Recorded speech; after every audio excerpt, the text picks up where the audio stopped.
Israel Watch welcomes you. Today we will discuss the trajectory of the aggressive war in Lebanon and the Israeli concerns about the possibility of the occupation army getting bogged down in southern Lebanon. We will also touch on the killing of the Israeli archaeologist by the resistance, as well as the implications of the International Criminal Court's decision to issue an arrest warrant for Netanyahu and Gallant against the backdrop of the occupation. These are the key topics highlighted by the Hebrew media, and we will explore them in this episode with Israeli affairs expert Mr. Hassan Hijazi. A former general who participated in the invasion of Lebanon expressed significant concerns among viewers about the potential for southern Lebanon, where battles with Hezbollah are taking place, to turn into a quagmire, just as it did in the past, which resulted in a devastating defeat for the occupying army. אני חושב שהגיע הזמן. בסך הכל ההישגים שלנו בלבנון טובים. וצריך גם להזכיר לכולנו, אנחנו בוגרי לבנון, אני הייתי ברצועת הביטחון 20 שנה. הבוץ הלבנוני הוא אמיתי, ולכן הסדר עכשיו. זה הזמן שאנחנו בשיא כוחנו, הדימום הזה מחליש אותנו, והוא נמשך כל הזמן, זה דבר ראשון. דבר שני, באמת, המבחן יהיה, מה יקרה שהם יפרו את ההסדר הזה, ואז ישראל, לא משנה מה כתוב בהסכם, צריכה לפעול. כי אם היא לא תפעול, אז זה יהיה עוד פעם. זה רק אוהל, זה רק טוסטוס, זה רק דגל. לזה אסור לחזור. Well, Mr. Hassan Hijazi, what do you think about the concerns expressed by this former Israeli general regarding the possibility of occupying soldiers getting bogged down in the quagmire of southern Lebanon, similar to what happened during the invasion of Lebanon and afterward? There's no doubt that this concern influences the perspectives of many generals who have extensive experience in combat in Lebanon prior to the liberation in the year 2000. This topic often arises in discussions where they consistently advise the Israelis not to repeat the same mistake. They warn that getting mired in the Lebanese quagmire will be costly, prolonged, and humiliating without resolution. The realities on the ground support this truth. The attempts of the occupation army to gain advantages and engage in a prolonged confrontation, believing that military action can yield strategic benefits and alter the Lebanese situation, are mere dreams and illusions. These advisors emphasize the need to be cautious and seek an exit strategy, even while discussing high demands. They assert that the solution lies in political agreements rather than ongoing military operations, as military action lacks a clear future and will only entrap the occupiers in an endless quagmire.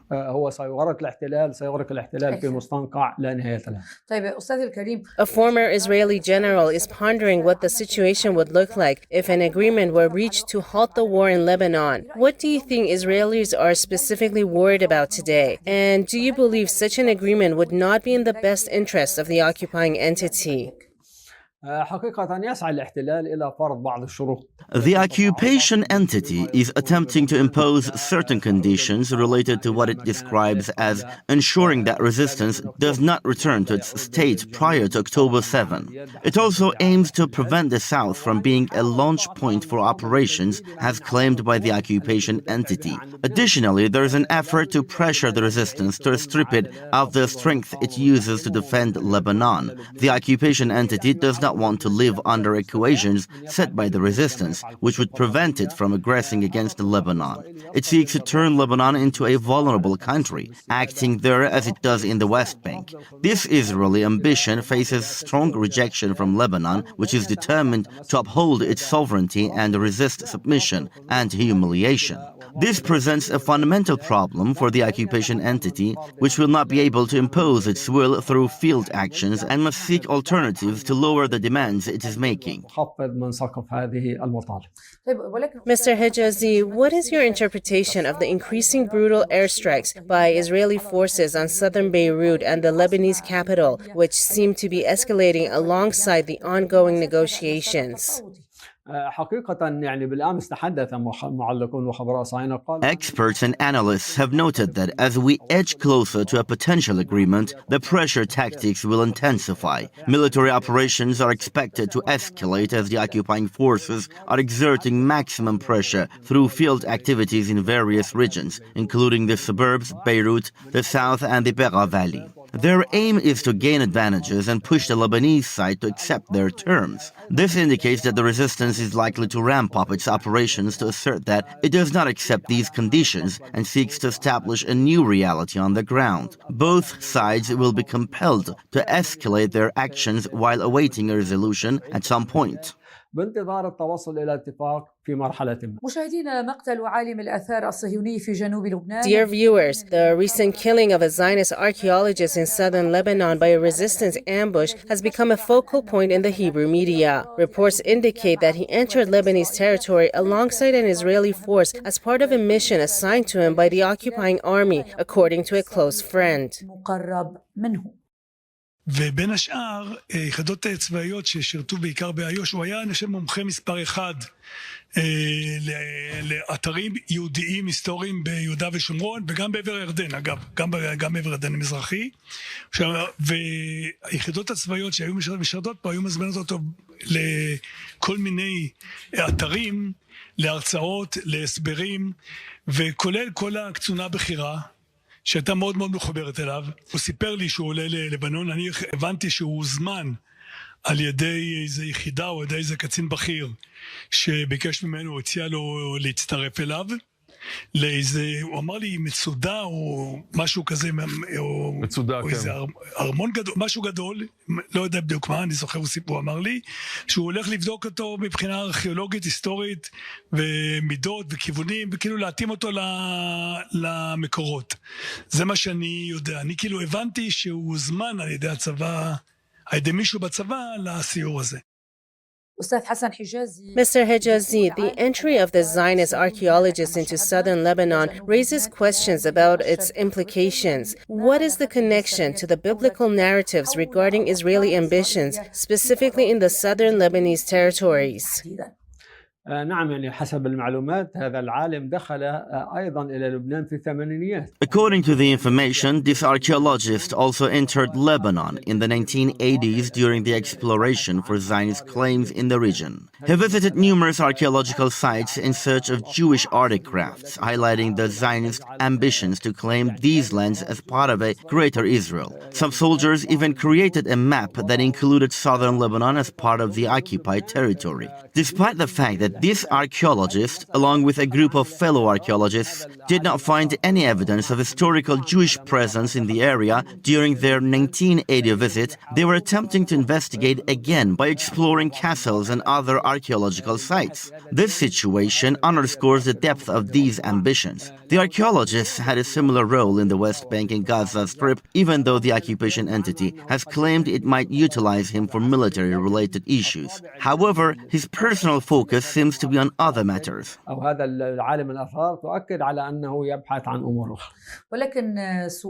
the question is that he's not a soldier, yet he entered southern Lebanon as part of the military task assigned by the occupying army.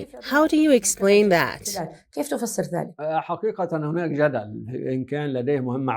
There's indeed a debate about whether he had a legitimate military mission or if he entered as a civilian. An investigation is underway in the army regarding how this individual, a 70-year-old reserve officer, was allowed to participate in a non-military capacity, especially since he is not fit for military duties. Who facilitated his entry and what were the objectives? Is there chaos within the army? Are there officers acting based on specific ideological beliefs without consulting leadership on military strategies and commitments? All of these questions raise significant concerns. It will also have implications for Netanyahu's administration and the way of thinking following the death of the archaeologist, who was a pioneering figure in his area of expertise.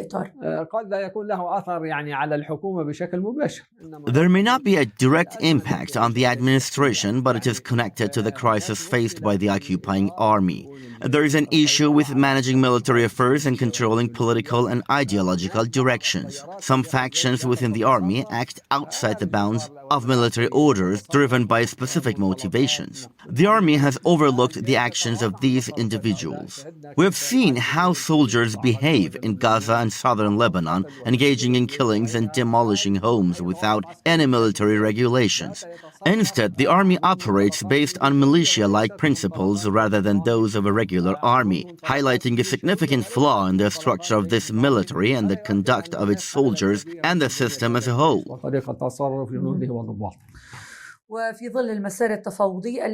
As negotiations continue to reach an agreement to halt the aggressive war in Lebanon, Israeli media highlights certain Israeli conditions, including the assurance that weapons will not enter Lebanon from Syria via international forces, including American and British forces.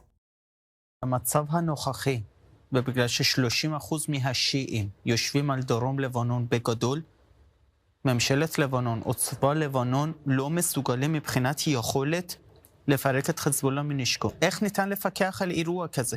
כי כל עוד יש את הגשר הזה מאיראן לסוריה ולבנון, לא ניתן לפקח.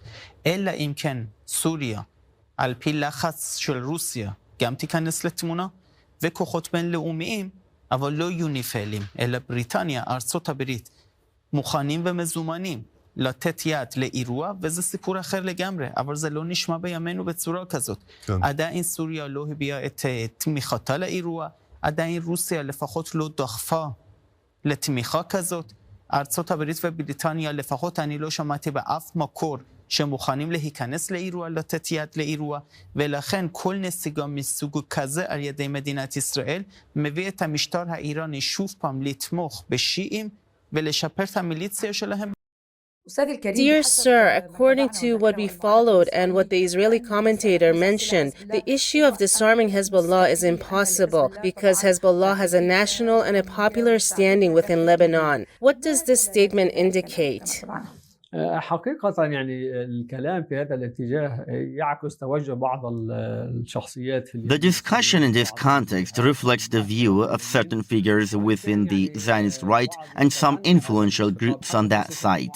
While some in the opposition may adopt this rhetoric, these ambitions are unrealistic. The responses to these claims, as we witnessed when the Minister of War made a misstep by stating that our mission involves disarming Hezbollah's weapons. Various circles countered that this is not part of the mission assigned to the army, emphasizing the need to implement Resolution 1701 and facilitate the return of the settlers. This demand might be seen as excessive as the army may not be able to achieve it. If they settle for less, it could be perceived as a retreat and a defeat for the occupation entity. However, we must consider that the occupying army and entity may alter their objectives over time if they believe they can exert more pressure. They might pursue further actions influenced by certain perspectives and positions advocating for an expansion of operations and the imposition of additional conditions. وجهات النظر والمواقف التي تطالب بالذهاب نحو توسيع العمليات ونحو فرض المزيد من الشرط. Well, Mr. Hijazi, the Israeli commentator also discusses the Israeli calls for American and British international forces to prevent the entry of weapons from Syria into Lebanon. How do you interpret that? What do you think? حقيقة مسألة القوات الدولية مرتبطة بلجنة المراقبة. The issue of international forces is actually tied to the monitoring committee. These won't be actual international troops on the ground. Rather, there will be a committee overseeing the borders and the implementation of the agreement 1701. They might have a certain presence and influence at some crossings if the Lebanese government agrees to it. However, these matters are not clearly defined in 1701. Lebanon's commitment to protecting the crossings isn't particularly significant since the resistance does not use official crossings to bring in weapons. Therefore, I believe this demand and condition are not relevant to the reality on the ground. Well, the question is, why does the Israeli occupation specifically refuse to involve France in the International Monitoring Committee for the ceasefire? حقيقة هذه المسألة مرتبطة بالإشكال السياسي. This issue is indeed tied to the current political conflict between Benjamin Netanyahu and French President Macron regarding matters related to halting the war in Gaza. The French government has condemned some of Netanyahu's actions, highlighting his violations of international law and advising him to adhere to it, as this law is the foundation upon which the occupying regime was established. Therefore, the situation is linked to a political crisis, even though French forces, particularly UNIFIL, often take a strict stance on maintaining the occupation factor. This creates a contradiction at this level, and it remains unclear whether this situation reflects a serious position or if it is just another maneuver by Netanyahu. Well, the question is, do you think the French participation could be a barrier to the agreement?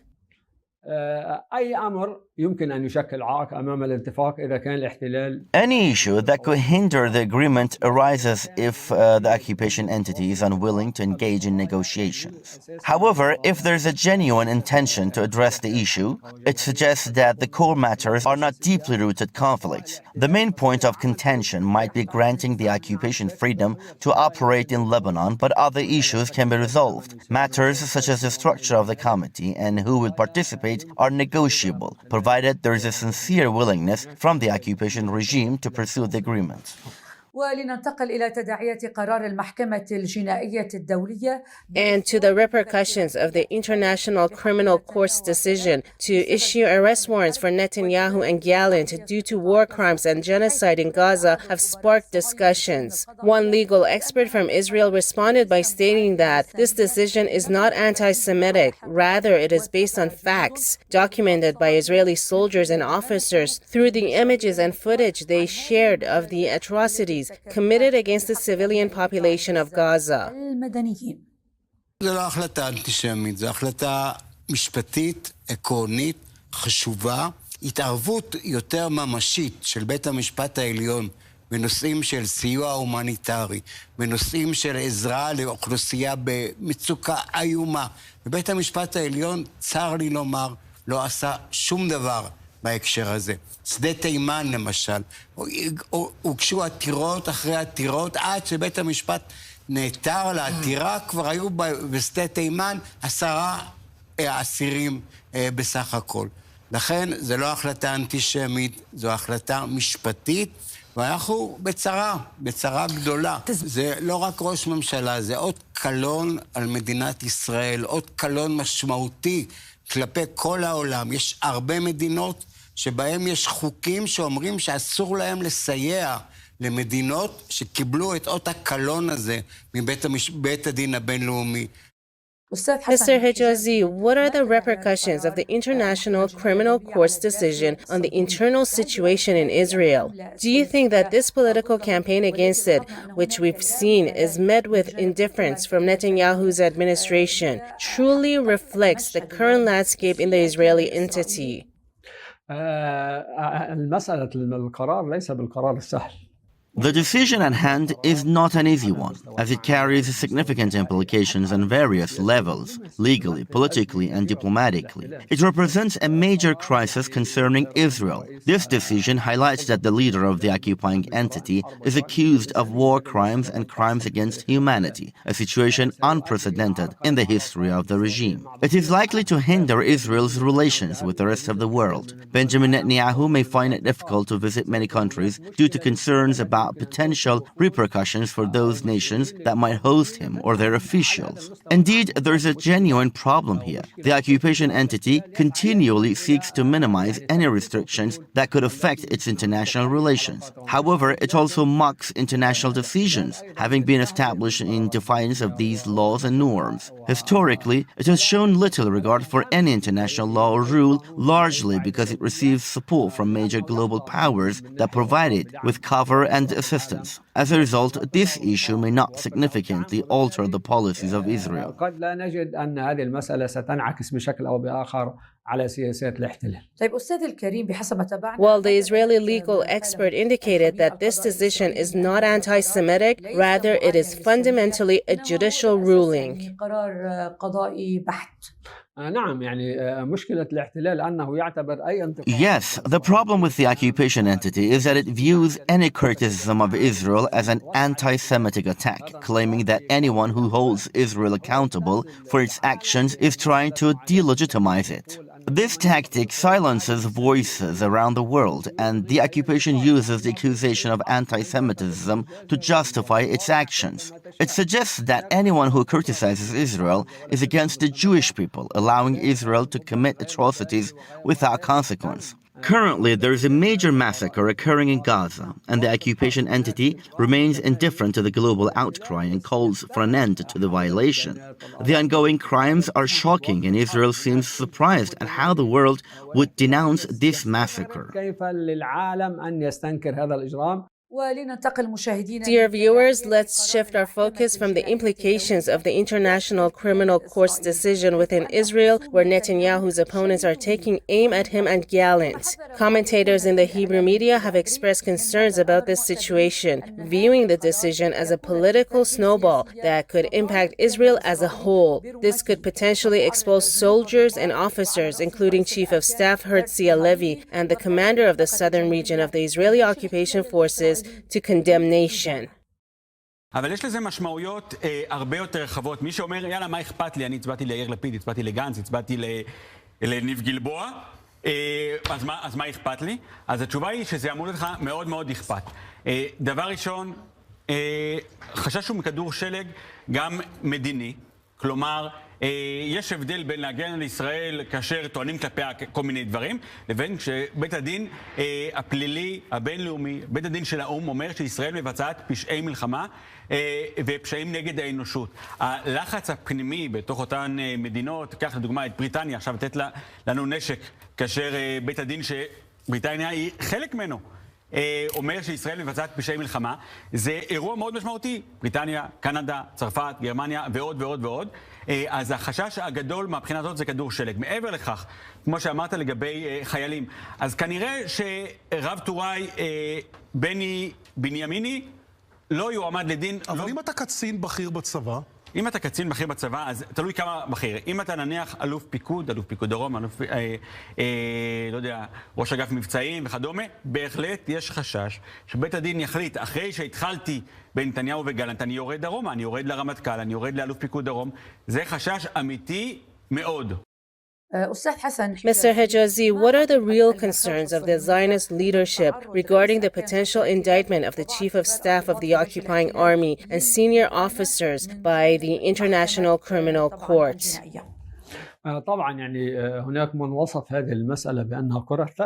Certainly, some have described this issue as a snowball effect, suggesting it makes the beginning of a targeted decision against Netanyahu and former War Minister Yoav Gallant. This situation is seen as the start of a chain reaction that could implicate military officials and field commanders, as well as the soldiers involved. There are associations, there are human rights activists, and there are many leaders who have a lot of evidence against those who have committed acts that violate international law and various international agreements.